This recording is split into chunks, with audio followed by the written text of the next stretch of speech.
السلام عليكم متابعين قناة هل تعلم دي زاد. اليوم سنتحدث على أبرز 7 نجوم راي في تاريخ الجزائر. 1. الشاب خالد ملك الراي. ولد خالد حاج إبراهيم المشهور بلقب الشاب خالد في حي سيدي الهواري بمدينة وهران عام 1960. يمتلك الجنسية الجزائرية والمغربية والفرنسية. أغانيه المحبوبة كثيرا جدا، منها على سبيل الذكر عايشة وعبد القادر وبختة وغيرها الكثير، ما جعله يحمل لقب ملك الراي. 2. الشاب حسني عندليب الراي. ولد حسني شقرون أو الشاب حسني عام 1968 بحي الصديقية في وهران. وحطم الشاب حسني أرقاما قياسية من حيث عدد الألبومات وأرقام المبيعات التي فاقت عشرات الملايين في الألبوم الواحد. 3. الشاب عقيل. ولد عبد القادر عقيل سنة 1974 في خميس مليانة بولاية عين الدفلة، وتوفي في طنجة المغربية سنة 2013.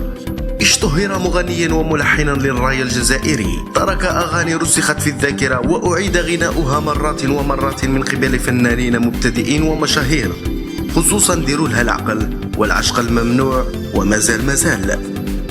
4. الشاب مامي.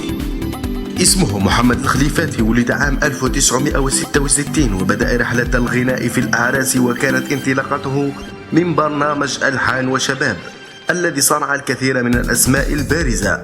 ومع مرور السنوات حققت أغانيه نجاحا كبيرا داخل الدول المغاربية وخارجها، خصوصا في فرنسا. 5. الشاب نصرو ملك الراي العاطفي. ولد نصر الدين السويدي في عين تموشنت عام 1969. لقب باسم ملك الراي العاطفي نظرا لصوته العذب وتخصصه في موضوع الحب والعشق والغرام. وعكس باقي فناني الراي الذين انتقلوا إلى أوروبا، اختار هو الهجرة إلى الولايات المتحدة. 6. الشاب بلال. ولد بلال موفق في طباز عام 1966 وصنع له اسما كبيرا كمغني وشاعر وملحن وعازف. اشتهر بدوره بانطلاق عدد كبير من الألبومات، حتى أنه كان يطلق 3 ألبومات في عام واحد في قمة عطائه وفي دول المغرب العربي. يحفظ الملايين أغاني أداءها مثل شريكي، رومانتيك، وراها باينة. 7.